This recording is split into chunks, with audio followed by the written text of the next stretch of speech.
It is a new year, folks, but unfortunately, the same me and Kevin. Happy New Year's, Kevin. That happened two Well, days they're ago. just using the leftover budget from 2021, and we just we already have these webcams, so we might as well just keep on doing this thing. Happy New Year, Serena! Happy New Year, Cuppers, Cappers. We got a great day of football to look forward to. Maybe you got crushed on college football. The public did not do so well, getting crushed by half a point Notre Dame games, getting blown out in Michigan games, and even Rose Bowl action didn't go so well for the public. But today, oh, it's a brand new day. All sorts of new money for you to win. Let's do it together, huh? It is glorious. We are here every Sunday morning at 11 a.m. Eastern, and we're going to give you the best gambling advice with cappers who actually gamble. And then me and Kevin will also give advice that no one will listen to but us. Either way, we're building our bet slip along with you guys for week 17, Kevin. It's going to be a great week. Look, this is one of those weird ones in football where you have certain teams that have already kind of punched their ticket into the playoffs. So you're wondering, will they be playing as good as they possibly can play? There's other teams that are on the cusp. It's a shocking number of teams. Unless your team starts with New York, you're still potentially in the hunt right now. So like, there's a lot of teams that a few things can happen and they're in the wild card weekend. And there's other teams where it's kind of a do or die time. So I love gambling.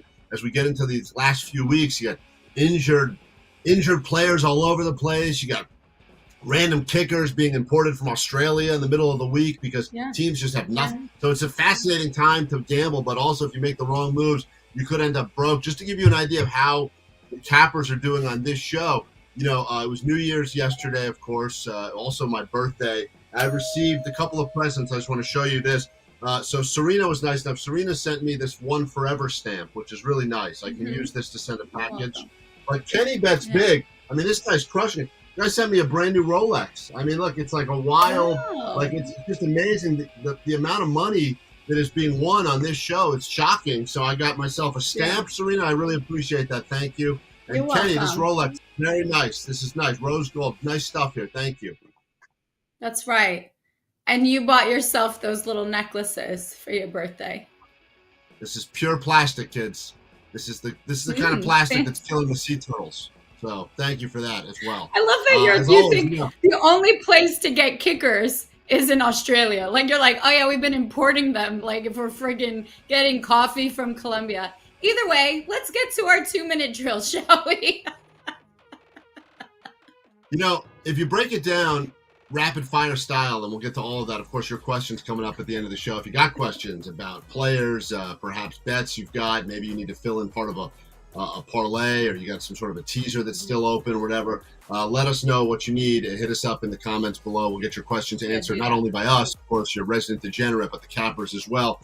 But as we get into the 2-minute drill, Serena, I want to talk about public money versus public dummies, because as I was talking about yesterday, a lot of the big money, as far as percentage-wise, was on a lot of the teams that did not cover as they lost their college bowl games. As we mentioned, some of the favorites were as far as the public spend went, right? Today, how does that translate? You've got one game that is dominating on getting public money, and that is a Dallas Cowboys game. Cowboys, Arizona. Currently, Cowboys favored by 6.5. That may have moved to 7. As you know, the Cardinals are on about a 3-game skid right now. They have not been covering. They have not been winning. Cowboys have just been looking better by the week, coming off that massive just destruction of Washington. So all of the money right now is riding high on the Cowboys. But also, the Cowboys have covered more against the spread than any team in the NFL this season. They are like 12-3 at this point in the season covering the spread. Today, I think that is something you should be very scared of. So I'm just saying, move away from the Cowboys. Don't be the public. And put your money on the Cardinals. That's my early thought. What do you got in the 2-minute drill, Serena? Just want to let people know that you should be scared of Juliet Pennington. The greatest rivalry in sports is not the Red Sox and Yankees. It's Bill Belichick versus the reporter who keeps asking him this New Year's resolution. First time after a loss to the Bills, didn't have an answer. She asked it again. I'm very excited. I can't imagine what his New Year's resolution would be other than win a Super Bowl every year or perhaps wear gray for an entire lifetime. And that's it.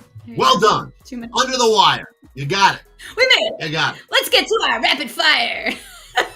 Also, just so you know, All right, for the 10th week in a row, Bill Belichick has refused our invitation to join us on this pregame show. 10 weeks in a row, he's refused our invite. So we'll get it. We gotta send we'll Juliet. you next week, We'll just ask her to ask that question for us. Not a big problem. Kevin, our New Year's Eve shenanigans, you're still wearing them. Maybe Urban Meyer is too. Who did he kiss at midnight for New Year's Eve to bring in the new year? Probably. I mean, listen, there's no shortage of possible people he could have kissed. I would imagine, though, he puckered up to that sweet unemployment check. Nothing like that unemployment check, huh? You just go ahead, you just thank you, government. That's the sweet stuff right there. So I would imagine that's probably. I think he's got to go ahead and stay out of the spotlight for just a little bit, and then all of a sudden we're going to get that little alert on our phone, and it's going to be like, whoa, what's going on with it? Whoa, look at that. That's cool. He's having an orgy at a sorority house. Who knew? Yeah. Right next to the bar that he owns. Betty White, bless her. She died on New Year's Eve. She was 99. She's an icon. Thank you for being a friend, Kevin. Who is the Betty White, this lovely doll? Who is the Betty White of the NFL? Is it like Gronk? Maybe like Cooper Kupp, Patrick Mahomes. Well, I mean, this has got to be like Brady, like most liked. You know, has a little edge, but not too much. Plays it safe. Yeah, you can answer this question a few ways, right? You could say, who's the Betty White of the NFL currently? It's the Jets because their season is dead. But the reality is, who is loved universally? Who does everyone feel like they know and they're rooting for? I mean, that's why I would say Brady would seem like the right pick. But Brady has got a lot of people that root against him as well. That would be the obvious choice. So you got to think in the world of Betty White, you almost got to go coach, right? I think you've got to go who's that coach that's been around, and I think Pete Carroll is the same age as Betty White. So I got to go Pete Carroll. He went to high school, I believe. Is that true? Jaguars owner Shad Khan, who has the greatest mustache ever. You could never grow a mustache as good as him. Look at that there. Yeah. I think he's like in Hogwarts or something. He started interviewing for the new head coach for the Jaguars, much needed, as we mentioned, the aforementioned Urban Meyer. Who or what, I'm going to give you options here, who or what can fix this team? Well, it's funny, that mustache, you remember him from his last head job as one of the plumbers in the Mario Brothers. He was crushing, so it'd be great to see him back at it again now. Can he? I don't envy whoever's going to step into that role. There's something about the bar being set very low. It's kind of the nice thing about us starting this pregame thing as opposed to all those bullshit shiny floor pregame shows with all your former NFL players, etc. We understand the bar has been set low here, which is why when people discover us, their reaction is almost always, where the hell have you guys been? This is so fun. How did I not know about this sooner? And it's because we don't have billboards in Times Square. This job replacing you have a completely broken team. It's not like a team that's a good team with a bad coach. It's a broken team. Is that mustache going to come in and fix everything? I don't know. I feel like you could put, who's the greatest coach ever? You think Belichick? You take a Vince Lombardi hologram, you put him in there. Can he solve that problem? I don't know. But that mustache, look, just for memes alone, give that mustache the job. Come on. Just the mustache. Yeah, just the mustache. Forget about that. Just have a mustache, coach the team. Spotify loves to have people share their top listed songs and music, and everyone with their iTunes feels terrible for this part of the year. Who cares? Who has the most embarrassing playlist in the NFL? Like, again, how many Taylor Swift songs maybe does Myles Garrett have? Or does Big Ben listen to Kanye West? Well, Big Ben's probably deaf at this point, unfortunately, because I feel like every other part of his body has failed him. So I don't think that he's rocking the Spotify. I think that some of the senior NFL players, I think, are still old school. He's probably still cramming his cassettes in, trying to figure out why they're not playing the music back. Embarrassing? Man, it's tough to say. I mean, every once in a while you do hear from one of the an NFL tough guy, and all of a sudden they're rocking out to Katy Perry. So like I'm wondering who could that be this season. You know, you see them. Look, I always wonder that when I see them in the warm-ups, right? They're on the field. They're doing their warm-ups. They got their AirPods in or their Beats. I'm always wondering, like, I'd like to believe they're listening to something like old school NWA or something like that. And the reality is they could be listening to Sing 2 soundtrack. So I don't frankly know what they got going on there. Or is it motivational? Is it just motivational speeches from like, you know, all those lead and manifest greatness? It could be a lot of that crap too. Could be Baby Shark. Like, we don't know, but I'm hoping that. We know Bill Belichick's favorite music is nothing, silence. So maybe that's just got those noise-canceling headphones just to cancel out the noise. And actually, I mean, I pull this when I don't want to talk to anyone. I'm like, right, can't hear. Right. I can hear perfectly fine. The amount of times I've been on an airplane with uncharged headphones, just go like this. They're just can't hear you. People still talk to me anyway. It's always like, what? Did you not see I had a prop? All right, as we close out a chapter on another year, who, Kevin, won 2021? I mean, look, I hate that it pains me to say it. I just said you don't put your money on them this week. I don't think they're going to cover. The Cowboys, from where they were last year to where they are now, to you know, I mean, you could put a lot of different teams in that. You could say the Rams and other teams you could put in that piece, but for some reason, it seems like all things are coming together for the Cowboys at the right time. It's America's team. I don't like them. You know this. I've strongly said that I will be betting against them on Arizona. But unfortunately, if you look at you step back and you look at the NFL as to where they were this year, where everyone was last year at this time versus this year at this time, you have to think it's the Cowboys.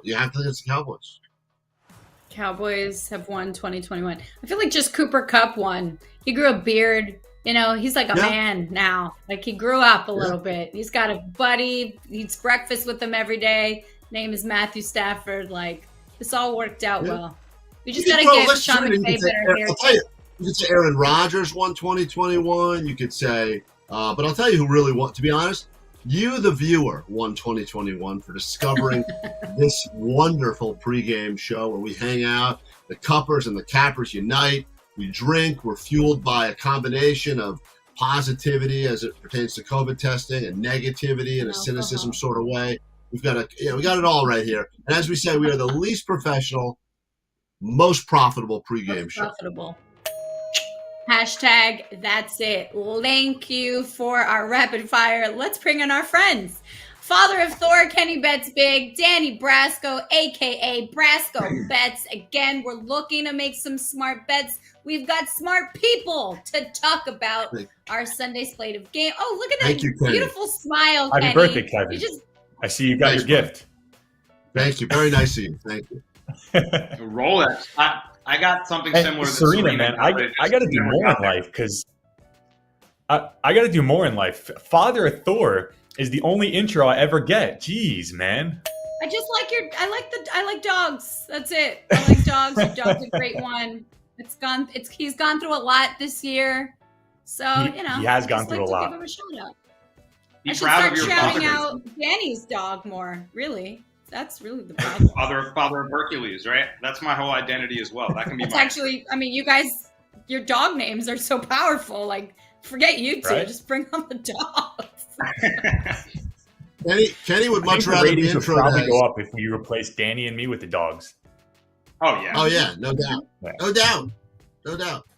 Serena, moving forward, just say about this. Say, Kenny, this is Kenny. He'll drop $5,000 on an Airbnb without thinking about it. He'd much rather that, right, than like Father of Thor, because anyone can adopt a dog. That doesn't take a skill. This guy is just reckless, ruthless with his spending, which is fantastic for us.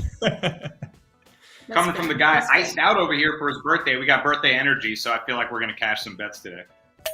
We have birthday energy. Thank goodness for Kevin having another birthday. 21. I hit a lot. Listen, I hit a lot of college. I was texting with Kenny over the weekend. I said, "Happy birthday." I said, "Well, it won't be happy unless this Notre Dame game hits the over," which it did by the third quarter. And I was all over a lot of college football over-unders. I saw that Mr. Captain Underpants over there by the name of Danny Brasco hit an under in a college game by 0.5 point, got the hook in his favor. So a lot of over-unders to be played. fascinating stuff. There was a lot of people bitching about losing with all these bowl games and unexpected things. But if you were smart about it, there was money to be made. And that's how we look at today as we break down the slate of NFL games that sit in front of us this morning like an entree waiting to be devoured.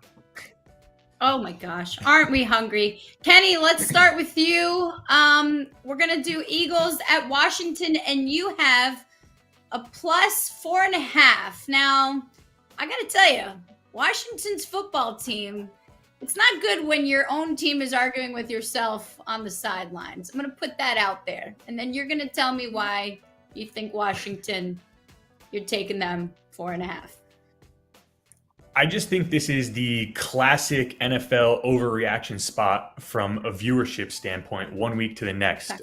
We saw these two teams face off, what was it, like 10 days ago? They played on a Tuesday night game, and Washington jumped out to an early lead, and then the Eagles stormed back and won that one pretty handedly. Washington had a lot of players out with COVID for that game, hence why they were forced to play on the Tuesday night. Then the following week, you have the Washington football team just get absolutely destroyed by the Dallas Cowboys on Sunday Night Football. So I think everyone is looking at this thinking, wow, the Eagles only -6 under a touchdown. That's an absolute gift, but not so fast. Teams who are on a 2 or 3 game win streak facing teams on a 3-game losing streak are just 33, 60, and 2 against the spread. That's under a 35% cover rate. And then I have another gem for you that I found this morning. Teams that are coming off a 17-plus point win, facing a team coming off a 17-plus point loss, right? Those teams are 64, 98, and 4, covering less than 40% of the time. So we talk about it on the show a lot, where the NFL changes week to week based on matchups and things like that. This is a division matchup. Two teams like Washington, they're pretty much out of the playoff picture, but technically they're not out of it. They can still make it. I think this is like Washington's Super Bowl, where they have a chance to beat the Eagles, division rival, and bounce them out of the playoffs. So I think this is a perfect spot to ride Washington at home, and getting 6 points now is a ton.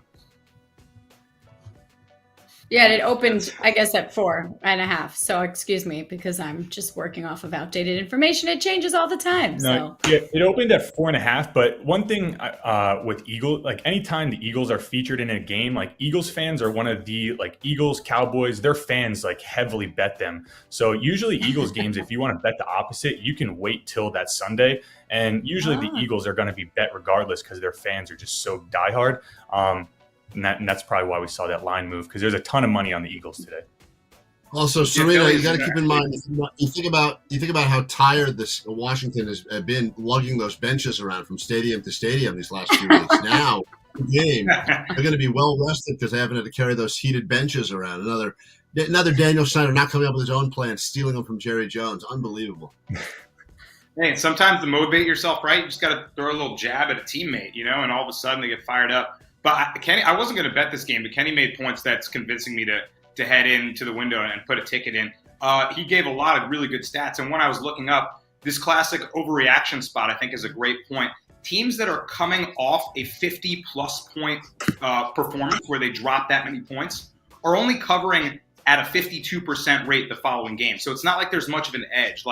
It's one game. I don't think you can overreact to one game. On that same vein, teams that give up 50 or more are covering at a 52% rate the following week as well. So there's no edge on there for them getting blown out. I think Kenny's point also, Philly's a super popular sports betting market. So you are going to see a lot of money on the Eagles, and it could be a nice spot to flip the narrative here and take Washington. I think you've convinced me to bet it. Wow. Well, you've convinced me. I needed a little something because I never like when teammates on the same team. That doesn't make any sense. Don't fight each other. Fight the other guys. Either way, appreciate that. Now you both have to convince me because you're fading each other. I don't like this, but let's get to it. Dolphins at Titans. Kenny, go ahead. Pretty crazy, like the Dolphins? Yeah. I was going to say, it's crazy. Another week where Danny and I don't speak to each other about the games, and we're going up against each other again. I like the Dolphins here. The line is currently, I think, +3, but I would buy that. I would buy the hook up to 3.5. The Dolphins, one of the hottest teams in the NFL. They've won 7 straight games. best defense over that 7-game stretch. They're giving up the fewest points per game. They blitz and get pressure on the quarterback at the highest rate over that 7-game stretch. And that's bad news for Ryan Tannehill. Still no Derrick Henry for this game. The offensive line is still banged up. We saw last Thursday in that first half where I actually bet on the Titans to beat the 49ers. The Titans' O-line was in shambles. The 49ers were getting pressure on Tannehill, and the offense was stuck in the mud. Second half, they were able to connect on some big splash plays and get things going. But I just think this Dolphins front seven is going to be too much for the Titans. And I think this is a must-win game for the Dolphins, who are, still in play. I think they're the sixth spot right now for the playoff seeding. Last year they missed out on the playoffs in the final game of the season. I think they still have that bad taste in their mouth, and I don't think they want to come and fall so short again. So I think the Dolphins are a very nice play here. Plus 3.5 is a good bet. Even the money line I would sprinkle on. Whoa. Danny, please, let's hear it. Let's hear why you love Ryan Tannehill. We're good thing we're on the same side for the first one because, once again, head-to-head here. But, a lot of the points that Kenny made, I'll contradict them. And funny, we're exactly opposite on this game. He's recommending you buy the Dolphins up to 3.5. I'm recommending you buy the Titans down to 2.5. So we both like that half point either way. But simply for me, I just don't believe in the Dolphins still. I know they're on this awesome win streak. But, they beat the Jets twice, the Panthers, the Giants, and the Saints with Ian Book, who, was lost out there. They beat the Ravens, which is a really nice win. And you do have to give Brian Flores and the defense a ton of credit. They are just overwhelming teams, sending the house, the zero blitz, and no one can seem to figure it out, and it is very, very effective. But they haven't played the best quality of opponent. And Kenny's talking about the offensive line for the Titans. It's just gotten a lot healthier. They're getting their two best linemen back today, Roger Saffold and Tyler Lewan. So that's huge. You're saying that, the blitz could be an issue, which the Dolphins have been doing to everyone. But Ryan Tannehill is actually fantastic against the blitz. Looking at the last 2 full seasons of data on his numbers against the blitz, 76% completion rate and 28 touchdowns to 6 interceptions. So he actually thrives against pressure, and I think he's going to be able to counteract that Dolphins blitz quite well. The Dolphins on the offensive side of the ball, 30th in rush yards, Titans 2nd against the run. Again, for me, I don't believe in Tua. I said it last week, and I was wrong, and I lost that Saints bet, but it's not going to give me any fear to bet against them again this week. If Tua's one-dimensional, he has to throw the ball the whole game. It's a little wet out there. There's going to be some showers. I think Vrabel and that defense expose him and pick him off. So I don't believe in Tua. I don't quite believe in the Dolphins, and I think Tannehill against the blitz has something for that defense. Give me the Titans minus 2.5. Guys, you understand when you two go back and forth like this, as a degenerate in the middle, I go, all right, Kenny's convinced me now. I got to put all my money on Miami. And then Danny starts going, here's why everything Kenny said is not true. And now I'm sitting here going, what the hell do I even do? Do I not touch the game at all? Because you both convinced me as to why you're right. And I speak for the general public. As you know, I'm Johnny Public. And I go, what the hell's going on here now? So now, Serena, you and I are stuck going, who made the better argument? This is like debate class or something like that. And the reality is I kind of agree with both of everything that they both said. So I'm fucked right now. Yeah. Watch it hit the 3 and it'll push. That's probably what's going to end up happening. Titans by field goal, game pushes. Pretty much. I do actually like the thing. under in this game. I will say that. I like the under. Both of you have confused the heck out of both of us. I do think A.J. Brown transforms the Titans offense.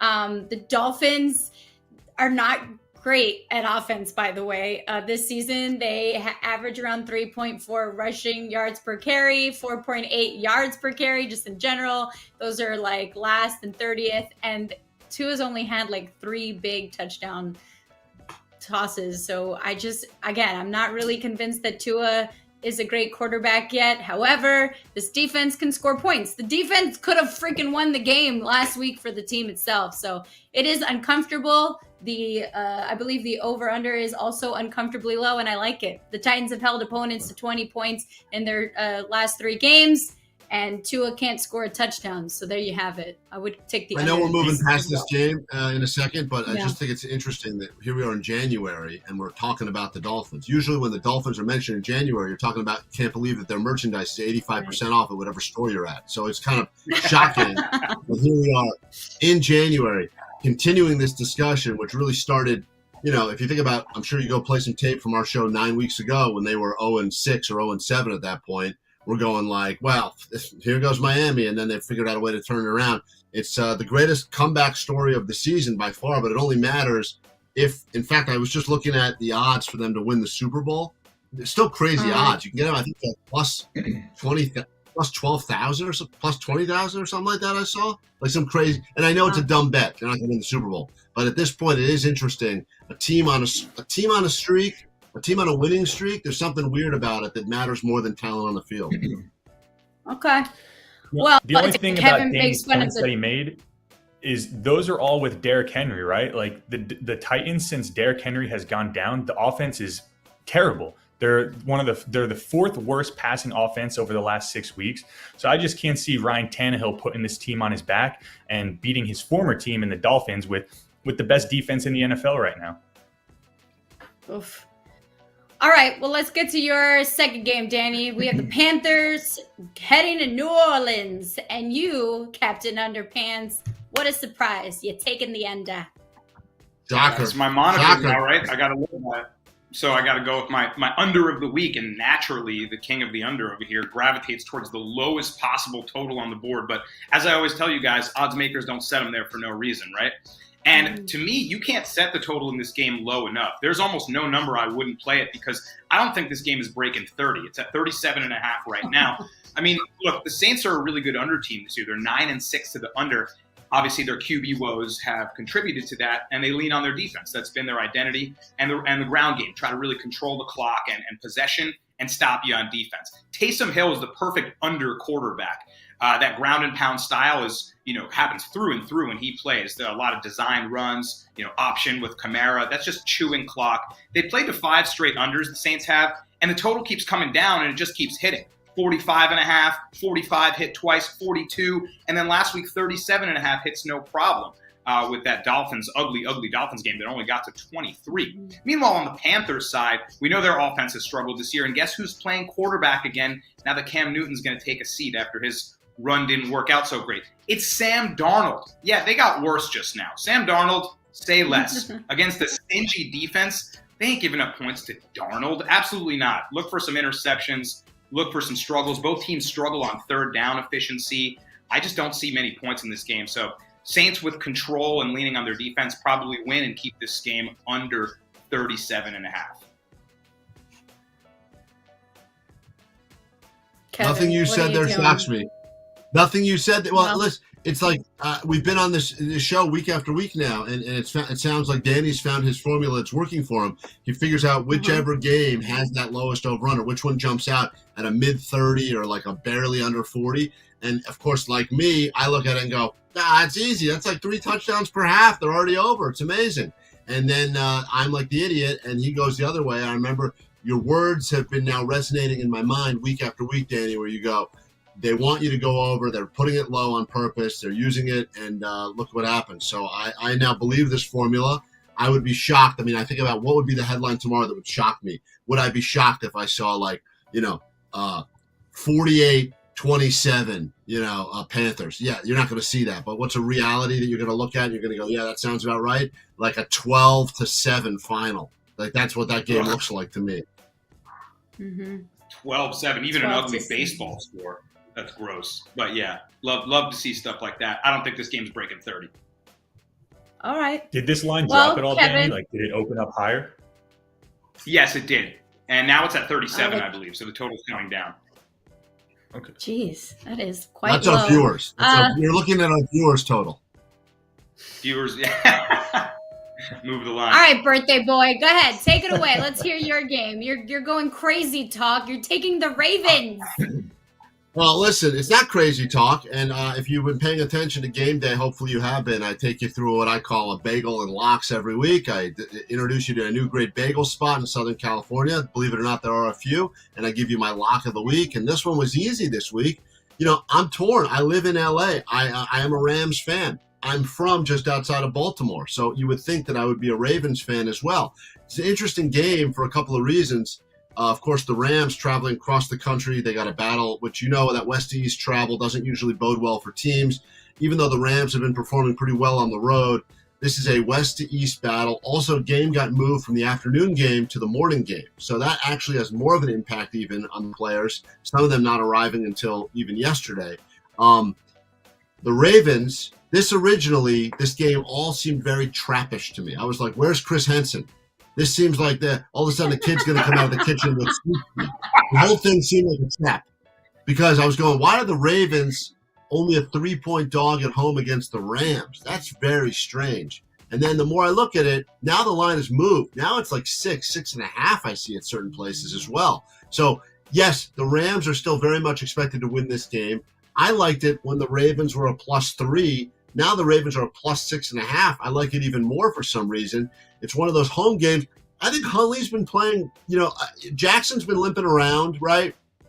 I think Huntley's been a very respectable fill-in, to be honest. So I'm less concerned at all about the health of the Ravens, even though, yes, every 5 minutes a new player ends up on COVID protocols, a new player ends up missing a finger, whatever the case may be. I look at it and I just go, this game screams everyone and their mother and their grandmother will be putting their money on the Rams. And as a result, I am once again going anti-public and I'm going with the Ravens. And I don't think they'll win the game. I don't frankly care if they do or they don't, but I do see them losing by a field goal or even 6 or something like that. And so I like the Ravens. It's a strong play for me today. And I'm coming off with some nice strong. I'm going to take this gift Kenny got me and I'm going to go ahead and double this up on the Ravens today. Get ready. Okay. You're not even wearing it. Like, I think you're supposed to wear your watch. No, I don't. Listen, I'll be pawning it depending on how today goes. I can't get used to it. It's either going to be a pawn shop. I don't get used to nice things. They don't stick around for long in my life. Oh, God. All right. Good.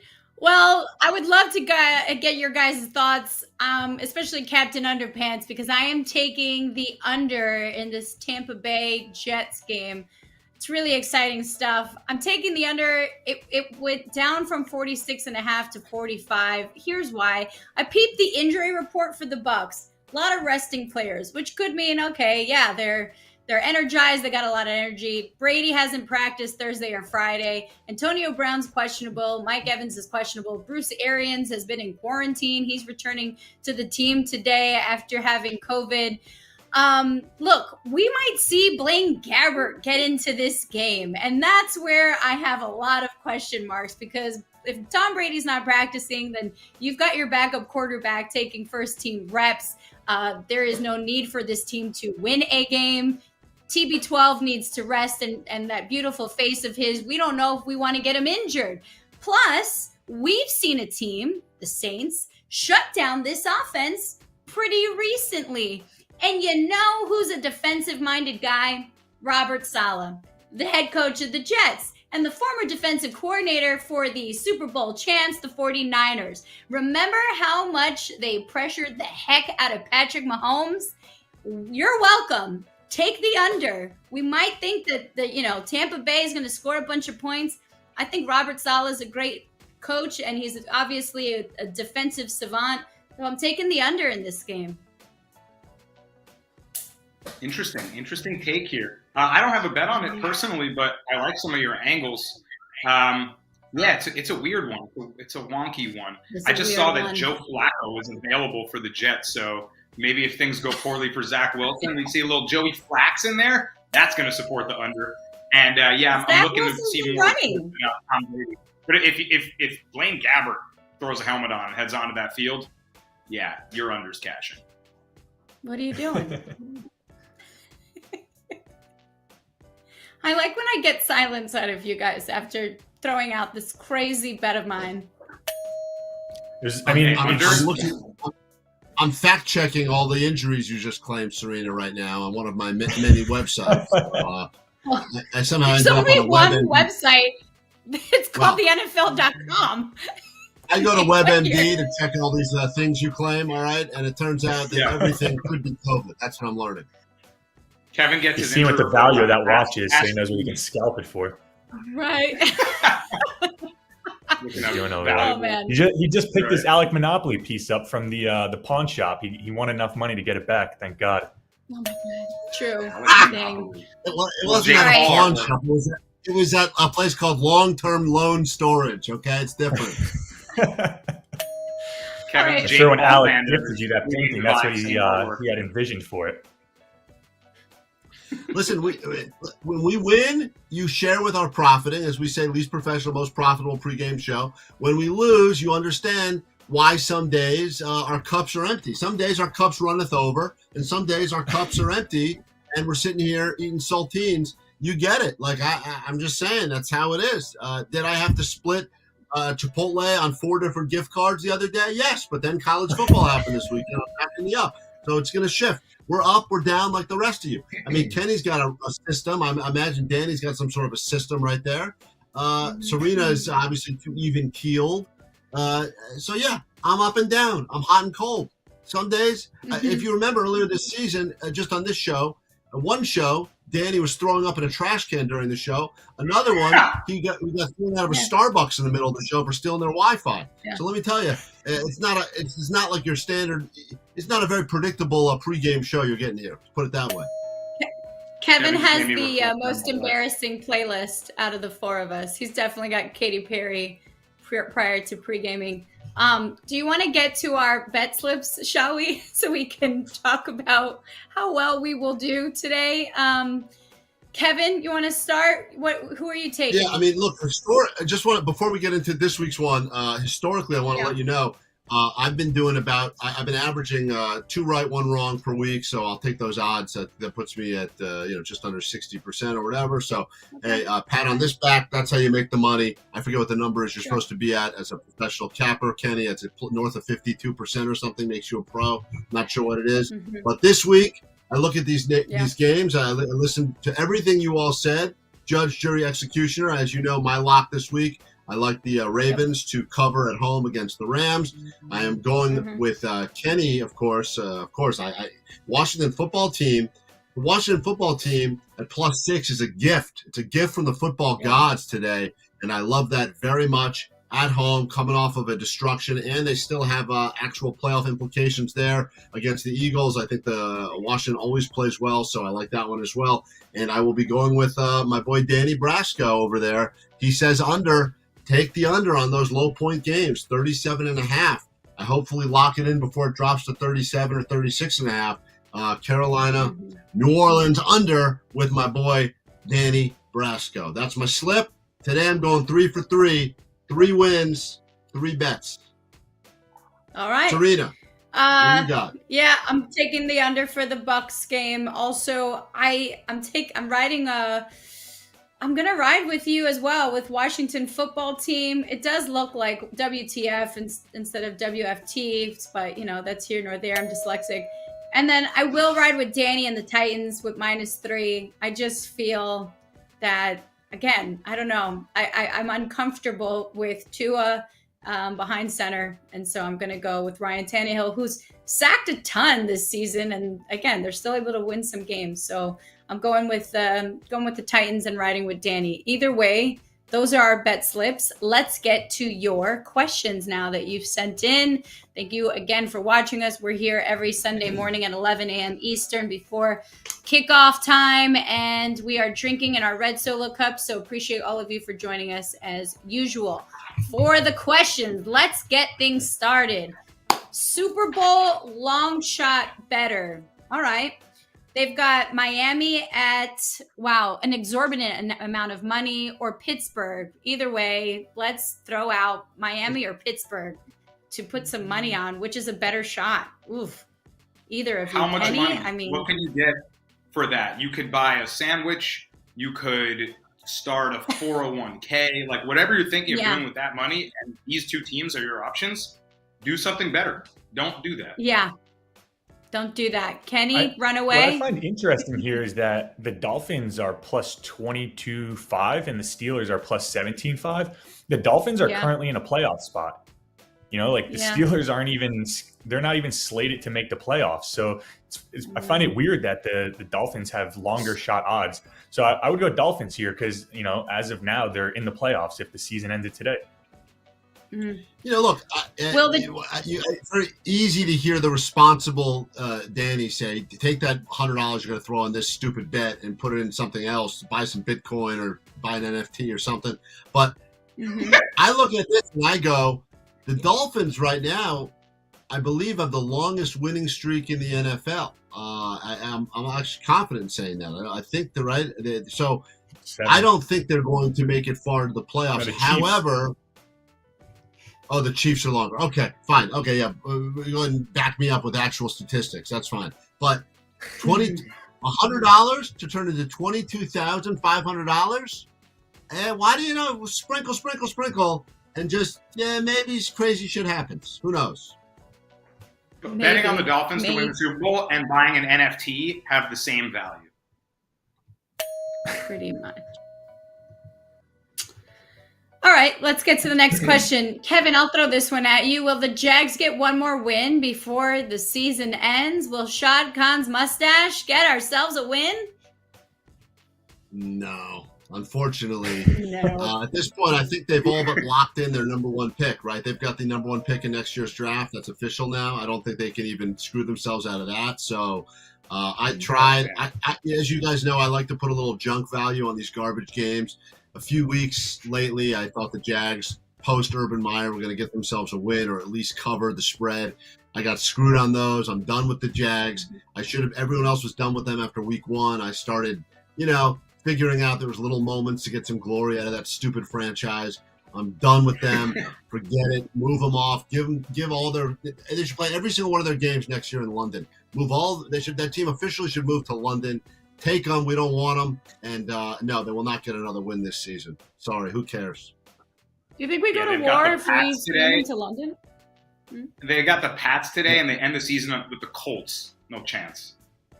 No. But by the way, it wouldn't matter if you said to me they've got the Pats today and next week they're playing Walt Whitman Junior High School out of I would still say they're not getting the win. They're just not getting the win. Doesn't matter. Doesn't matter. Whitman Junior. That's great. Best. There it is. There you just go. send them Look there. at that. There they are. Look how good that looks, guys. That's beautiful. Oh yeah, you little hat. With the queen. In. Yeah, Take them. Great start. It's a great start for that whole franchise. Speaking of punishments, sorry, London, best punishment for our loser of our fantasy football team. Maybe just send them to London to go watch Jags games. How about that?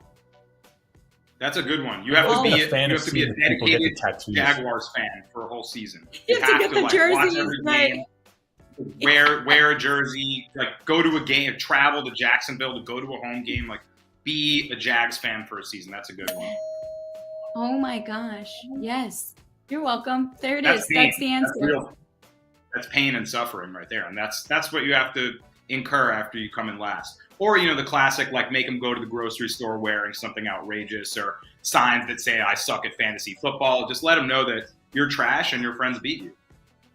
No, I like going hard. Send them to London for a year. They've got to get the jerseys and invest in this team. And then, you end up liking teams like that just a little too much, and then you're stuck. You're like, oh, no, I'm invested. So I like it. Psychological warfare. Let's get to this. I was in a league one time where the punishment was you had to pull the Bill Belichick. If you lost, you had to wear the same sweatshirt every day for the entire year without washing it. Love it. Oh. Good. It's a good football That's the team. single life for you. Let's get to a parlay question. 5 legs left for a winning parlay. Bengals money line, Dolphins money line, Jets anytime touchdown, Colts win, Eagles money line, Dallas -6.5.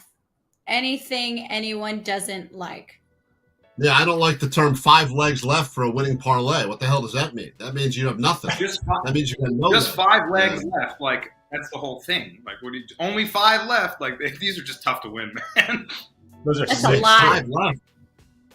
Oh, and it's 6, so you can't even count. There we I go. guess One, if we have to two, answer the question right, all of us are feeling like Dallas is a pretty sketchy line there. So that might be the one that could spoil it for you. We're thinking Washington line doesn't make too much sense. Maybe the football team is the play there. So heads up on Dallas. Yeah. All right. Chiefs will probably win it all this year versus the Packers.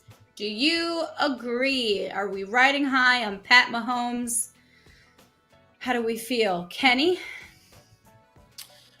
I mean, I wouldn't be shocked to see the Chiefs make it to the Super Bowl. I think it was back in week 7. I said, everyone watching the show, this is your time to buy low on the Chiefs. Now they've rattled off 8 straight wins. So yeah, to the AFC, I think the Chiefs definitely have the best chance. The AFC is a little weak in my opinion. The NFC, it's between the Packers, the Bucs, or the Rams. Yeah. Yeah, like I agree. I think this is a very likely matchup. The Chiefs are going to come out of the AFC. I agree with that. Mm-hmm. I think everyone likes to play the game now, the hypothetical long shot game. Like who else has a shot? It's not going to be one of the obvious ones. But like Kenny likes to remind you week after week, the NFL is scripted. We're already working on next year's season right now. It's already been written. So, I mean, I think it was pretty much a foregone conclusion what you would end up getting. And like the Chiefs, of course, everyone loves the comeback story, the underdog story. The Chiefs couldn't be that team coming into this season, so they had to lose a few to make everyone feel like, oh God, they're human. And then all of a sudden, it's like exactly what we knew would happen. I just don't see that. They're just too healthy. They're too well coached. They're too talented. It's frustrating and annoying, but also they're likable, and they've got like one of the best fan bases, by the way, in all of the NFL, which plays a lot into merch sales, ticket sales, everything else, You've described everything opposite of you, Kevin. They're likable. They have a good fan base. I know. Really annoying. Oh, man. All right. Is Tua really out as the Dolphins QB next year? This is tough because when you think about it, I mean, weren't we talking about rumors mid-season? Like, oh my God, they're going to go and get Deshaun Watson from the Texans when the Texans are like, we're not even touching that man. We're going to go with our third string QB to play for us and try and win some games. So yeah, is Tua out or is he in as next year's quarterback for Miami? I think the language that head coach Brian Flores has been giving is very cryptic. He's essentially said, "You're our quarterback until you're not." Like he's given him confidence and said, "You're my guy," but with a tentative end date on it. I mean, they were going out, like you mentioned, going after Deshaun. Obviously, that's a bad look for any business to bring someone on like that if those allegations are all true. So I think that just the idea of them looking to replace him early on, he looks promising. He actually leads the NFL in completion percentage. But again, the reason I'm betting on the Titans today is I don't believe in him. He gets that because they design a lot of really quick, at the line of scrimmage stuff for him. So I think those numbers are deceiving. He's young, and you don't ever want to put the word out on a young QB too soon. But I don't think he'll be their franchise guy. I'll say that much. Okay. You know how with any player in the NFL, when you look at their highlight reel, you're like, wow, every player can look like a superstar. But when you look at Tua's bad decisions, and there's quite a few of them, especially when you see them strung together, like bad passes, sometimes there's throws. There's not even a receiver within 40 yards of where he throws the ball. It's kind of a shocking thing, to be honest. The mistakes are so brutally bad that you kind of question, how is this even possible? So, but once again, it's there will be public backlash if for some reason the Dolphins continue to keep winning and then they make a change and the Dolphins go back to sucking again next year. So I think that there could be we have to let him start as the quarterback until things don't go well, which inevitably will happen. And then all of a sudden they bring in who they actually want to be their quarterback. Right. And they're doing this with no run game and subpar quarterback play. So let's not get it twisted. Yeah. It's Brian Flores and the defense that's doing all this. I think the QB, if they put a good QB back there, they could be a dangerous team. It'd be funny if the Dolphins drafted Tua's brother, who looks pretty good for Maryland, by the way. Maybe they just bring in his brother and they're like, y'all just figure this out. He crushed it for me. I had a huge bet on Maryland in their bowl game, and man, that kid was balling. I mean, they dropped 54 on him, and it was the Easy, no sweat bet. So I'm a fan of his brother more than him. Last fan question, and then we're going to get to our primetime bets. What is everyone's favorite bets of the day? Kenny, I'll start with you. Dolphins. Dolphins. Danny? I'll go Panthers Saints under. Kev? I don't like the fact the public's all over Dallas, so I think Arizona. But my pick of the day, I really like Detroit as well. But one. Okay, here we go. Yep. Ravens at home against the Rams. That's my pick of the day. Ooh, baby. Okay. I like Washington. Kenny convinced me. I feel pretty good about it. Taylor Heineke, figure it out today. No more fighting amongst yourselves with warm benches. I'm done with that. All right, let's get to our primetime games. Tonight, Vikings at Packers. No Kirk Cousins. I've mentioned this before. I think Dalvin Cook has himself a day in rushing yards, but Packers are at minus 13 now. Ooh.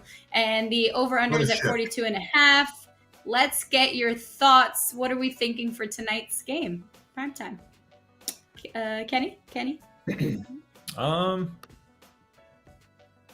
Packers in the under, but not a good game to touch really. If you're trying to make money, if you just want action, Packers in the under. Right. Yeah, I totally agree. 13 is tough to lay. Obviously, no Cousins. You can't really trust the Vikings, and as much as you want to hand it off to Cook, and I know that the Packers' run defense isn't very good. Without Captain Kirk back there holding it down, I just don't think that team can hang in there with a Packers team that's still playing for plenty, right? They want that first place in the NFC. They can control their destiny throughout the playoffs. So I do lean the under as well. I like that more than the spread with 13. It's a lot of points to lay. So I'm with Kenny on this. Okay. All right, I like the prop under. bet. I like the prop bet Cousins under any passing touchdowns. I think that's going to pay off big time. Man, you are the secret to success, Kevin. And then the Monday Night Football game. This one's exciting to me. Browns at Steelers. Big Ben finally confirmed he's hanging up his cleats after 18 seasons.